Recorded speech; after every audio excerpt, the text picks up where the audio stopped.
We're not just fighting an epidemic, we're fighting an infodemic. What he's talking about is the rapid global spread of false information. During my research, I came across 3 types of fake news and misinformation regarding the coronavirus. Number 1 was wrong health advice, which was, to be honest, sometimes pretty weird. For a moment, there was a belief that eating garlic would be able to get rid of the virus. People started to say that you should start drinking lukewarm water, and that's going to help you kill the virus. So they prescribed a homeopathic drug for prophylactic effect, and that was completely false information. Number 2 was false information about the origin or the spread of the virus.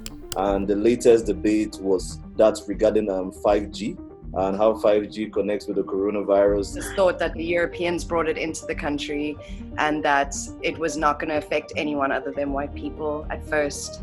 And the third one was general false rumors about the severity of the crisis. So many of these are real photos or videos, but they're taken completely out of context. This video claims to be taken in the US this year, but is actually a looting in Mexico in 2017. Some of them are just so outlandish. But in this corona crisis situation, it's sometimes really hard to distinguish between something that's true and something that's false. So how can we detect and stop the spread of fake news and misinformation? A former CIA analyst and a fact checker from BuzzFeed will tell us. What we know about mis and disinformation is that it works because of panic, anxiety, fear, anger, and it really plays on people's instincts to pass it on, immediate worry, immediate anxiety. We're sort of in a situation where our brains often sort of shut off that critical thinking part that makes us stop when we see information. Instead of having that instinct of, I have to tell everybody in my life what I just learned, say, okay, maybe instead I can search it up and see if there is correct information available there. Misinformation means it's accidentally wrong information. Disinformation or fake news means it's intentionally wrong information meant to manipulate. Those can be found on social media or on fake news sites, or passed on via group chat by family or friends. Just simply ask questions of your friends. Where did you get it? And then you'll start to see, that person got it from someone else, who probably got it from somebody else, who probably got it from somebody else. You'll quickly realize, okay, that's a rumor. That's not necessarily accurate information. A lot of the time you get a sort of authority referenced in there. And before passing any of that on, just go to the website of the authority itself. And if it's not available on their official channels, you should just take a step back and say, okay, maybe this is not good health advice. What do you think about memes?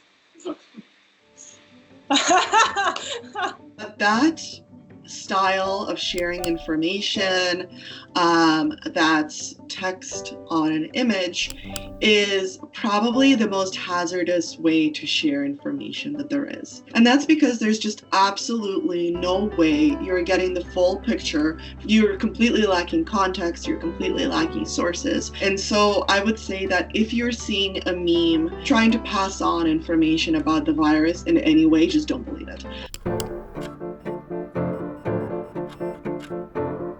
Fact-checking organizations are a great source of information. They're an unbiased third party for the most part. There's a network called the International Fact-Checking Network that has accredited over 100 fact-checkers around the world to be able to look at these falsehoods and debunk them in different languages in different regions.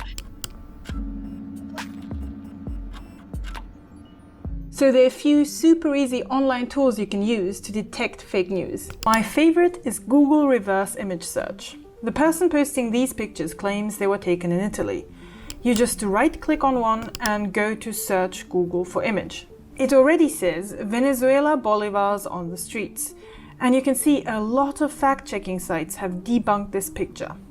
Done. There are so many tools, but just to name 2 others as examples. There is a Botometer, or the Botometer, where you can check whether a Twitter account is a bot or not. And then there is NewsGuard, which is an extension where you can see whether a website is trustworthy or not.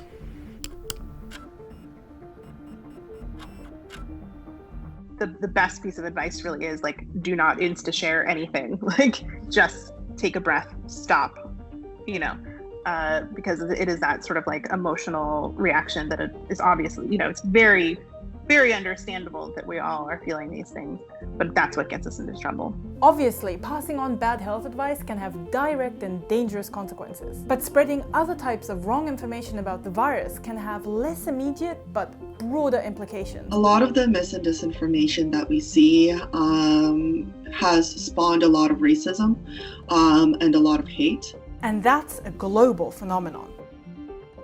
The exact perfect time for a country that wants to leverage something like high emotions, stress, and a lot of sort of conflicting information out there to push a particular political agenda.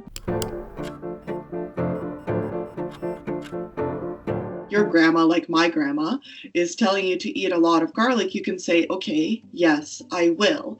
But the way this virus works is it can be carried even if you have no symptoms, which garlic is not going to help with. I think being really patient and trying to explain the facts to the best of your ability. Maybe providing somebody a fact check saying, hey, this isn't actually true, might not convince everybody, but it might stop it from spreading just a little bit more, and that's worth it to me.